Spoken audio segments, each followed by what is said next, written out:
The restaurant was filled with warm golden lights and soft music, and the tables were decorated with expensive flowers and crystal glasses. The city outside was busy and loud, but inside everything felt rich and important. A group of executives walked in with loud voices and proud smiles. They wore sharp suits, shiny watches, and acted like the whole place belonged to them. They were celebrating a huge moment, because they believed they were about to secure an $800 million business deal. They talked about power, success, and how everyone would respect them after the signing. Their energy was full of pride and confidence, and people around them noticed how they carried themselves like royalty. But at another table, alone, sat a quiet black man. He wore simple clothes, nothing fancy, nothing that shouted wealth. He sat calmly, drinking water, looking peaceful and relaxed. He was not loud. He was not showing off, and he was not trying to be seen. The executives noticed him from a distance and assumed he was nobody important. They thought he might be a low-level employee, a driver, or someone waiting for takeaway food. Their minds never imagined anything greater. One of them whispered to another and they chuckled. Their laughs were small at first, but soon they grew bolder. The man remained calm, not reacting, just watching the room with soft, patient eyes. A waitress passed by and treated him with respect, but the executives noticed and smirked. They wondered why someone would bother being polite to him. They believed status was written on clothing, money, and loud voices. They believed that power looked like them and only them. The quiet man looked around the restaurant, noticing how people interacted. He was observing, not judging, simply watching how people behaved when they thought no one important was paying attention. Meanwhile, the executives ordered the most expensive wine, expensive food, and bragged loudly about their achievements. They talked about how they would dominate the market, how other companies would bow to them, and how everyone would soon know their names, but they never imagined that someone already knew every detail about them. One executive pointed at the quiet man and said he looked out of place. Another laughed and said people like him should not sit in restaurants like this. Their words were filled with arrogance and ignorance, but they felt entertained. The quiet man adjusted his sleeve and gave a small, polite smile, not angry, not offended, just calm. His silence made him appear even smaller in their eyes. They believed silence meant weakness. They believed quietness meant lack of worth. The restaurant staff seemed to treat the quiet man with more warmth than the executives, and that confused them. They wondered if he was familiar to the owner or maybe someone they felt sorry for. The executives continued drinking wine and talking about the contract they would sign soon. They imagined how newspapers would write about them, how television would praise them, and how other companies would envy them. They thought they were at the top of the world. The quiet man took slow breaths, looking thoughtful, almost like someone who knew something that no one else knew. His calmness was a sharp contrast to their loud egos. People near him felt strangely safe. One of the executives stood up and walked past the quiet man, looking at him with a smirk, as if testing whether he would react, but he did not. That lack of reaction made the executive feel even more superior. The night continued with laughter from one side and peaceful silence from the other. No one in the executive group wondered why he was there. No one questioned whether their assumptions were wrong. No one imagined that the man they ignored would soon change everything. The moment felt small, ordinary, and unimportant. But it was the beginning of a twist none of them were prepared for. If they had looked closer, if they had listened, if they had paid attention, they might have noticed confidence hidden beneath his quiet exterior. They might have sensed authority in the way he sat. They might have seen strength in his eyes, but they did not. They were too busy celebrating themselves to notice the most powerful person in the room was the one they dismissed without a thought, and the night was only just beginning. The executives grew more comfortable in their arrogance as the night continued. Their voices became louder and their jokes became sharper. They kept glancing at the quiet black man sitting alone, still believing he was insignificant. One of them nudged another and whispered that he should call the man over as if he were a waiter. The idea amused them, and they laughed like children plotting a prank. The quiet man sat peacefully, unaware or perhaps simply unbothered. His gentle expression made it easy for them to assume they could treat him however they liked. The restaurant air grew tense even though music played softly. A few nearby diners noticed the executive's behavior and exchanged uncomfortable looks, but no one said anything. Power often silences witnesses. One executive raised his hand and gestured to the quiet man as if summoning him. The man looked up politely, thinking someone needed space to pass. But the executive spoke to him like he was staff and asked for napkins.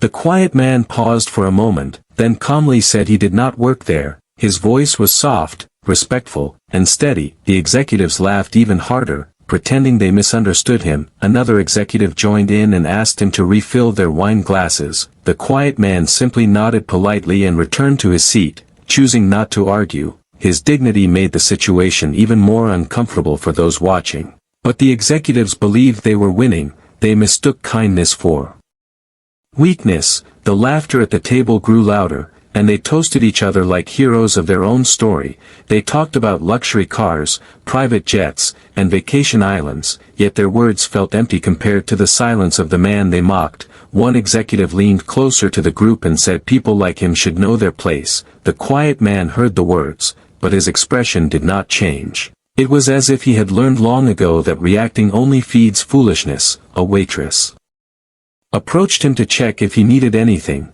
The executives noticed and rolled their eyes. One said the restaurant should focus on paying customers, but the waitress ignored them because she had served the man before and knew he always treated staff with kindness and respect. The executives felt annoyed that someone they considered beneath them was receiving kindness. It made them feel threatened in a way they could not explain. Their insecurity hid behind their pride like a shadow hiding behind bright light. Still, the quiet man showed no anger. His calmness was unsettling because it hinted at confidence they could not understand. The executives kept drinking, and the wine loosened their tongues even more. Their jokes turned cruel instead of playful. They talked loudly about how some people pretend to belong in places that are too expensive for them. They said it knowing he could hear them, wanting him to feel small. But the quiet man simply straightened his posture and continued observing the room with peaceful eyes. A few diners wondered who he really was because there was something different about him, something refined, something steady. He did not act like someone who lacked power, he acted like someone who did not need to prove it. One executive stood up, pretending to stretch, and intentionally bumped the quiet man's chair, offering a fake apology followed by a smirk. The quiet man nodded gently and let it pass. His restraint shocked those who witnessed it quietly. The executives returned to their table feeling victorious. They believed they had established dominance.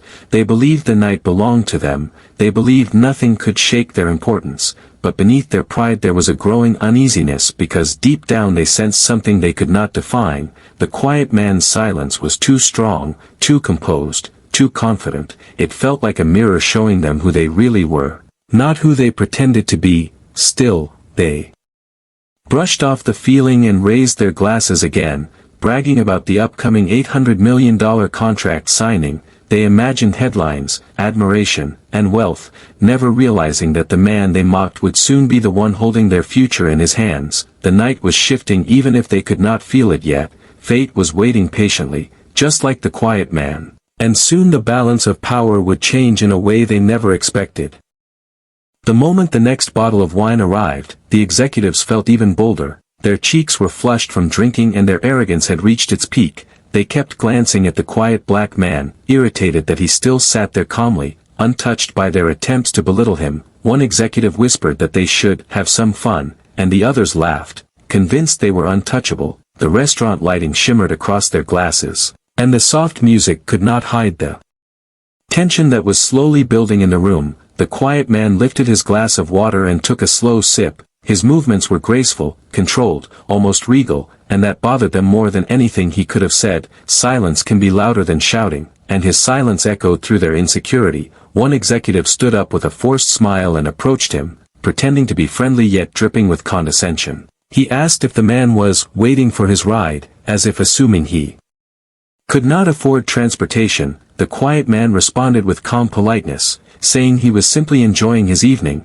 The executive returned to his table and exaggerated the story, twisting the man's words to make him seem foolish. The others laughed so loudly that nearby diners turned their heads, embarrassed for them. Still the quiet man did not react, and that calmness irritated them even more. Another executive, more intoxicated and less controlled, picked up his wine glass and said he would teach him a lesson. His friends encouraged him, clapping and grinning like an audience at a cruel performance. He walked over with a fake stumble and tipped the glass, letting wine spill across the quiet man's sleeve and the edge of the table. The red liquid spread like a stain of disrespect. The restaurant fell silent for a moment, shocked by the boldness of the act. The executive laughed loudly, pretending it was an accident, but his eyes showed he meant every drop. The quiet man looked down at his sleeve, then lifted his gaze slowly. His eyes were calm, steady, unreadable. He reached for a napkin and cleaned the wine without urgency, without anger, without humiliation. The lack of reaction spread discomfort through the room like a cold wind. Some diners looked away, some stared, and a few shook their heads at the executive's behavior. The executive returned to his table, expecting praise. But instead he felt a strange chill. It was the first crack in his confidence.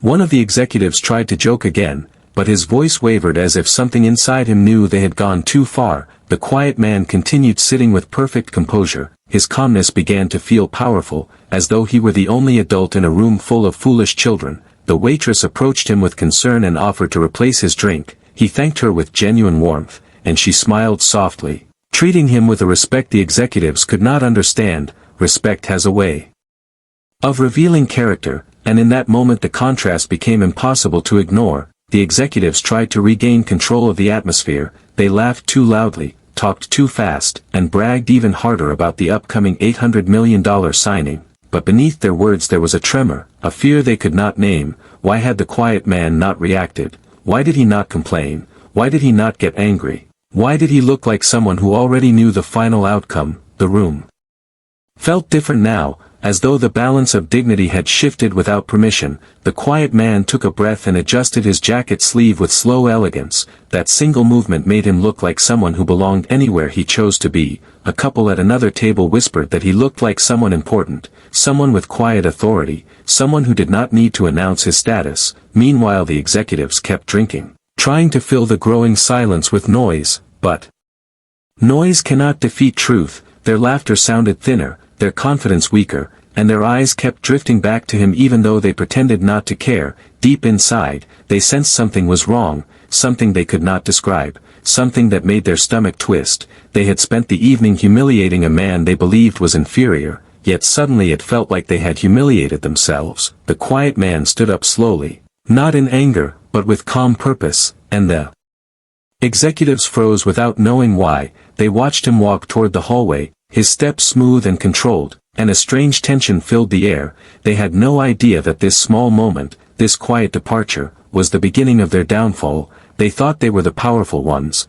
but power was about to change sides, and none of them were ready for what was coming next. The executives settled into a private dining room prepared just for them. The long table was covered with white linen, polished silver, and folders holding the documents for the $800 million deal. They walked inside with swagger, talking about future profits and how this contract would make them untouchable in the industry. They did not notice that the atmosphere in the room felt different, quieter, heavier, as if the walls themselves were waiting. One executive joked that the real company owner would arrive soon, and they all laughed because they believed he would be someone wealthy, loud, and flashy like them, someone who looked important in the way they defined importance. The quiet black man they mocked never crossed their minds. They thought he had gone home embarrassed, defeated, and invisible. The staff entered and arranged pens, documents, and signature markers. The executives leaned back in their chairs with arrogance, imagining headlines and admiration. One executive bragged about how the company they were partnering with was desperate for their involvement. Another claimed that after the signing he would buy a new yacht and name it after himself. Their egos filled the room like thick perfume, overpowering everything else. A junior assistant entered the room holding a clipboard, nervously checking details. She mentioned softly that the owner of the partnering company was already in the building and would join shortly. The executives barely listened. They assumed the owner would walk in wearing a designer suit surrounded by photographers and bodyguards. They raised their wine glasses again, celebrating a victory they believed was already theirs. But the assistant looked uneasy. She had seen something earlier that made her uncertain. She had seen the quiet man being treated poorly, and something in her eyes suggested she knew more than she could say. The executives ignored her completely. thinking she was insignificant, just as they thought the quiet man was. A waiter entered carrying fresh drinks and gave a respectful glance toward the door. The executives misread it, believing it was for them. They felt powerful, they felt chosen, they felt unstoppable, but power built on arrogance is fragile. The documents were placed in front of them, and the first page listed the structure of the deal, the ownership shares, and the signature line. One executive flipped through casually, not really reading, confident that everything favored them. Another skimmed the legal summary but lost interest quickly, because he only cared about profit. A third executive joked that they could practically sign without looking, because the partner company needed them more than they needed it. Their laughter echoed across the polished table, but in the corner of the document, printed clearly and boldly, was the name of the company's majority owner. The same name as the quiet man they mocked. One executive paused, squinting, blinking twice, unsure if the wine had blurred his vision. He looked again, slower this time. His heartbeat changed rhythm. A strange silence settled over him. He nudged the executive beside him and pointed to the page. The second man frowned, leaned in, and read the name. His face drained of color. The third executive grabbed the document and felt his throat tighten. The junior assistant watched them nervously. Knowing the moment had finally landed, a cold wave of realization spread from one seat to the next. Their breathing grew shallow, their confidence shattered like thin glass. They checked their phones under the table, searching the name, and the internet confirmed the truth. The quiet man they mocked, the man they treated like a servant, the man they poured wine on, was the black chief who owned the company they were desperate to sign with. The room that once felt luxurious now felt suffocating. The air felt heavier, the lights felt brighter, and every heartbeat sounded loud. A knock sounded at the door, gentle but commanding. The executives froze. Every nerve in their bodies trembled. The assistant stepped aside. The door began to open slowly, and the person they least expected was about to walk in, ending their illusion forever. The door opened slowly and the quiet black man stepped inside. His clothes had not changed, his calm expression was still the same, but now the entire room reacted differently. The executives who once laughed at him sat frozen like statues, their eyes widened, their throats tightened, and their hearts pounded with panic. The junior assistant lowered her gaze, knowing the moment was bigger than any of them. The quiet man walked with steady controlled steps, not rushing, not hesitating. His presence filled the room more than any loud entrance ever could. He took a seat at the head of the table, the seat meant for the most important person in the room. The executive stared in disbelief, unable to speak, unable to breathe normally. The silence was so thick that even the ticking of a clock felt loud. One executive tried to smile, hoping to pretend nothing had happened, but his lips trembled and the smile collapsed before it formed. The quiet man opened the folder calmly, revealing the contract pages they had just mocked and ignored. His fingers moved with confidence, showing he had handled far greater matters than their arrogance. One executive finally found his voice and attempted to speak, saying he hoped there were no hard feelings. His words shook, sounding weak and desperate. The quiet man lifted his eyes and looked at him. His gaze was calm but powerful. It held truth, memory, and judgment without raising a single word. Another executive rushed to apologize, blaming wine, stress, misunderstanding, anything that could excuse their behavior, but excuses felt small, childish, and meaningless in front of someone who carried dignity like a crown. The quiet man did not raise his voice, did not show anger, did not insult them. His silence was the strongest answer they could have received. It reminded them of every word they said, every laugh, every insult. Every moment they treated him as less. One executive tried to stand, knocking over his glass by mistake. Wine spilled again, but this time it felt like a punishment instead of a joke. He bent down to clean it, hands shaking, face burning with humiliation. The quiet man finally spoke. His voice was calm, steady, and controlled. He said he believed true character appears when people think no one important is watching. His words pierced through them more deeply than shouting ever could. He said he watched how they treated someone they assumed was beneath them, and that their actions revealed who they truly were. The executives lowered their heads, unable to meet his eyes. The room felt colder, tighter, smaller. A sense of doom spread through their nerves. One executive tried to compliment him, calling him impressive and influential, but the words sounded forced, hollow, and desperate. The quiet man continued speaking, saying respect should not be given only to titles, wealth, or appearances. He reminded them that power does not excuse cruelty, that success does not justify arrogance. His words were simple but sharper than steel. The executives wanted to disappear,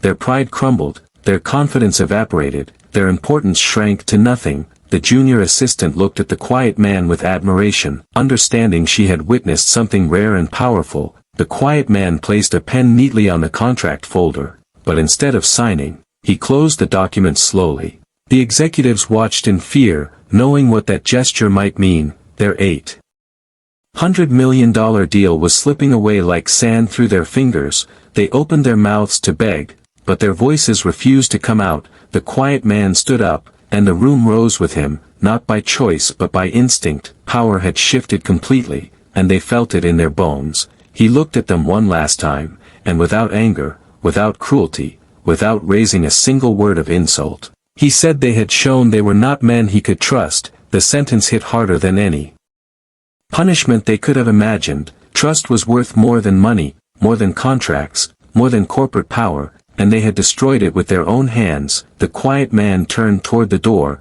ready to walk away, ready to leave them with the weight of their actions. The executives reached out verbally, begging for a second chance, a reconsideration, a way to repair the damage. But some things cannot be undone. The door opened again, and he stepped out with dignity, leaving them drowning in the consequences they created. They had poured wine to humiliate him, but now they were the ones stained forever, and the deal they celebrated was slipping away into silence. The quiet black man walked out of the private room with slow confident steps, and the door closed behind him with a soft click that sounded louder than thunder in the ears of the executives. They remained seated, stiff and speechless, staring at the closed folder that represented their lost $800 million future. Their hands shook, their mouths felt dry, and their minds raced with panic. One executive finally exhaled and said they needed to fix this immediately, but his voice cracked like glass. Another said they should chase him before he left the building, hoping that begging might save them. The group stumbled out of their chairs and hurried toward the hallway, their expensive shoes tapping loudly against the polished floor. The hallway felt long and cold, and the quiet man's presence still lingered in the air like a reminder of their failure. They spotted him near the lobby, speaking politely with the restaurant manager. His posture remained calm, his tone respectful, and his manner composed. The executives approached carefully,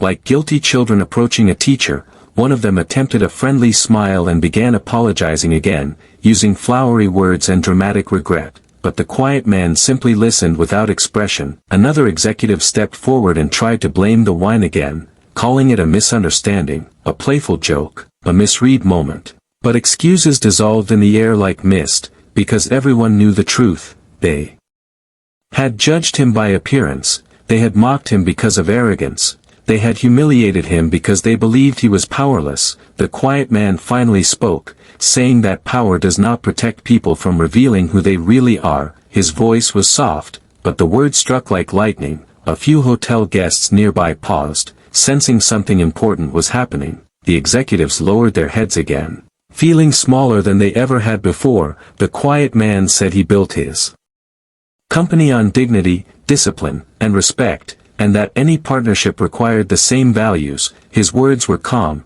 but they shook the executives harder than anger ever could. One executive begged desperately, saying jobs depended on the deal, investors expected results, and the collapse would destroy careers. The quiet man turned his gaze toward him and asked gently whether those careers were worth more than treating a human being with respect. The question hit like a blow to the chest. Because none of them had an answer, they stood there in silence, their expensive suits suddenly feeling heavy, uncomfortable, and meaningless. The lobby lights reflected off the marble floor and made the scene feel like a spotlight revealing every flaw they tried to hide. The quiet man reached into his jacket and removed a business card. He handed it to the junior assistant. not to the executives. His gesture spoke louder than words. It showed who earned respect, and who did not. The assistant looked shocked, honored, and speechless. The executives looked broken. The quiet man told her that if she ever sought better work, she could contact him directly. Her eyes filled with emotion because kindness felt like sunlight after a long night. The executives watched helplessly as the future slipped farther away. Unable to accept defeat, one of them made a final attempt and asked if there was anything they could do to change his mind. The quiet man paused, and for a moment they believed hope had returned, but then he said that what was done could not be undone, and that respect offered only after exposure was not respect at all. His words were final, gentle, and absolute. He wished the assistant a good evening, nodded respectfully to the staff, and walked toward the exit. The glass doors opened silently and the night air met him like a welcome companion. He stepped outside, disappearing into a dark luxury car that had been waiting quietly. The driver opened the door with deep respect. The executives watched through the glass, realizing they had never been powerful, only loud. The car drove away, leaving them standing in the lobby like forgotten decorations, their pride shattered, their reputation wounded, their deal destroyed. The humiliation they intended for him had returned to them tenfold, and now they had to face the consequences that dignity had delivered without ever raising its voice. The executives slowly returned to the private room, but it no longer felt luxurious. The golden lights felt harsh, the polished table felt cold, and the untouched contract folder sat in the center like a monument to their failure. No one spoke at first, because speaking meant admitting what had happened. Their faces were pale, their hands restless, and their confidence completely gone. One executive finally sat down and buried his face in his hands, whispering that their investors would tear them apart. Another said their board members would demand explanations, and none of their excuses would sound believable. The humiliation they planned for the quiet black man had turned into humiliation for themselves, and it was heavier than anything they had ever experienced. The arrogance that once filled the room had vanished, replaced by fear, guilt, and disbelief. One of them said they should rewrite the story before it spread, telling staff that the man misunderstood their behavior, pretending it was all friendly. But even he did not believe the lie, because truth had been witnessed by too many eyes: the waitress, the manager, the assistant, the other diners, and most importantly, their own conscience. The junior assistant entered the room quietly to gather leftover papers, and the executive stared at her as if seeing her for the first time. She had been invisible to them before. Just like the man they mocked, she worked hard, stayed quiet, and treated everyone with respect, and they had never once acknowledged her value. Now she held the business card of the most powerful man in the story, and they realized how respect creates bridges while arrogance builds walls. One executive asked her if she planned to leave, his voice trembling. She said she was thinking about it, not out of spite, but because the quiet man had shown her that dignity mattered in the workplace, and that being valued was not a luxury. The executives felt a sting of shame because they knew she was right. They had spent their careers believing power came from titles, wealth, and loudness, but tonight showed them that true power was quiet, calm, and rooted in character. One executive slammed his fist on the table, not in anger at the quiet man, but at himself. He admitted that he had judged people his whole life by clothing, by accent, by social status, and now he saw how shallow he had been. Another said he could not stop replaying the moment when they poured wine on the man. His voice cracked as he said he wished he could erase it. The room fell silent again, not with arrogance this time, but with reflection. The junior assistant finally spoke and said something none of them expected. She said that the quiet man did not embarrass them, they embarrassed themselves. Her words were simple but brutally honest. The executives looked down, because hearing the truth from someone they once overlooked cut deeper than anything else. Outside the room, staff whispered about what had happened, not out of gossip, but out of disbelief that such powerful men could behave so poorly. The story was already spreading through the restaurant like a quiet wind, and soon it would travel farther, because stories of arrogance always travel, especially when paired with poetic justice. One executive feared that the media would learn the truth, another feared that shareholders would replace them. A third feared something even deeper, the fear of seeing themselves clearly for the first time. They sat together, but each felt alone, trapped inside the weight of his own conscience. The night that was supposed to be a celebration had become a mirror, showing them everything they did not want to see. The junior assistant finished collecting papers and walked toward the door. Before she left, she paused and told them that respect costs nothing, but losing it costs everything. The words stayed in the air long after she was gone. The executives remained seated, knowing that tomorrow would bring consequences, but tonight brought something even harder, the realization that they had destroyed not only a contract, but their own integrity. They finally understood that the quiet black man had never needed revenge, because their own actions had delivered it for him, silently, gracefully, and completely, and the night was not yet finished teaching them its lesson. Morning light spilled across the city, but for the executives it did not feel like a new day. Their phones vibrated with messages from board members, investors, and partners demanding answers about why the $800 million deal had collapsed. Their hearts pounded as they realized the story was spreading faster than they imagined. Someone from the restaurant had shared what happened, and whispers had already reached business circles. The humiliation was no longer private, it was becoming public. One executive hurried into the office and found reporters waiting outside the building. They shouted questions about disrespect, racism, arrogance, and the lost contract. He pushed through them with shaking hands, feeling smaller than ever before. Another executive received an email from a major investor saying they were pulling funding, not because of the lost deal alone, but because character mattered to them. The words stabbed deeper than financial loss, because they echoed exactly what the quiet black man had said. Inside the boardroom, the atmosphere was heavy and silent, just like the private dining room the night before. The executives sat together again, but this time without pride, without swagger, without wine. They stared at each other, knowing that each of them shared responsibility. Their leader announced that resignations might be necessary to protect what was left of the company. His voice trembled, his eyes unfocused, and for the first time he admitted he was afraid. Meanwhile, across the city, the quiet man sat in his own office, calm and composed. His staff greeted him with respect, not because of wealth, but because he had earned it through years of fairness and wisdom. He read a report about the collapsed deal and simply nodded, not celebrating, not gloating. He never wanted revenge, he only wanted truth to reveal itself. The junior assistant from the restaurant arrived at his company later that week, dressed simply but with newfound confidence. She was offered a position,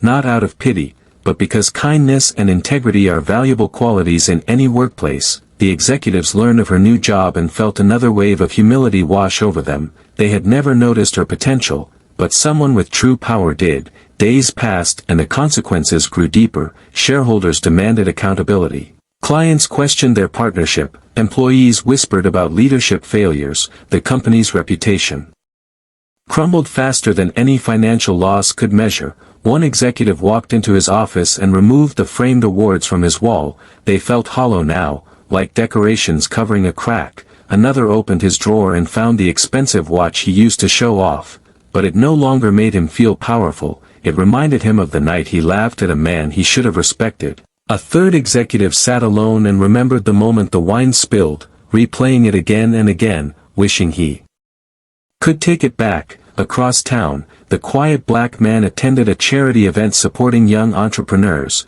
He shook hands, offered advice, and encouraged others to build with humility. People listened to him because his presence carried weight that came from dignity, not noise. One guest asked him if the rumors about the collapsed deal were true. The man simply replied that respect is the foundation of every agreement, and without it nothing can stand. His words were gentle, but everyone understood the deeper meaning. Back in the failing company, the board voted to remove the executives one by one. Their reign ended not with applause, but with silence, regret, and resignation letters written with trembling hands. For the first time in their lives, they understood that arrogance is expensive, and humility is priceless. Months later, the company slowly rebuilt under new leadership.